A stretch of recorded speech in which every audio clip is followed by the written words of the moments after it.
drivers were admitting to engaging in distracted driving behaviors. The province is gradually reopening, and many of us are starting to travel again for long weekends, with the city of Toronto reporting traffic volumes of up to 90% of pre-pandemic levels.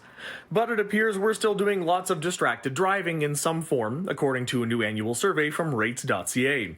That poll showed a third of us are using our nav apps unmounted, half are reaching for objects, nearly a quarter are making calls, and over 3/4 are eating or drinking. The weird contrast with that, David, was that they also said that distracted driving was deadlier, actually, than impaired driving. There seems to be this belief that if you're not texting and driving, or if you're not reading a book or doing something that's just incredibly blatantly distracted, that you can't be distracted. And while Ontario law is fairly focused on electronic devices, Burkow warns there are consequences for other types of diversions behind the wheel. And he's not just talking about the obvious, like crashes or fines. Your insurance is also going to go up dramatically. We did some math on that.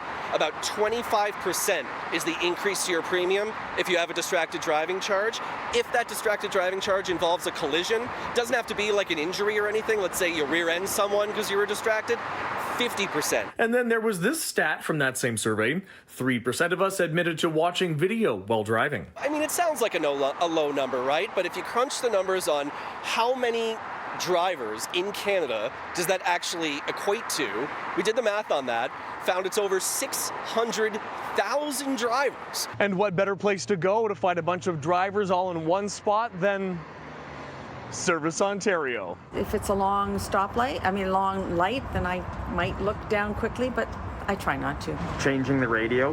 Friends trying to show something on their phone, like they're talking in the back, and then you want to see what they're talking about or something. You mentioned you had 4 kids. Are they a little distracting sometimes?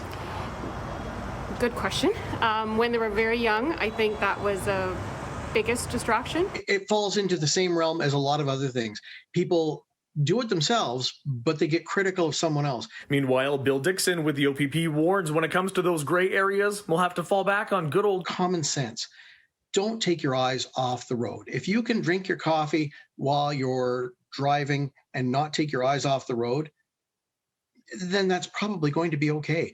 But if you're touching your phone, looking at a screen, or looking at your cat, dog, or child in the back seat, and it takes your attention off the road, then that's dangerous and you should not be doing it. At the same time, Burkow suggesting more planning. If you want to have lunch before you drive. In Oakville, David Zura, City News.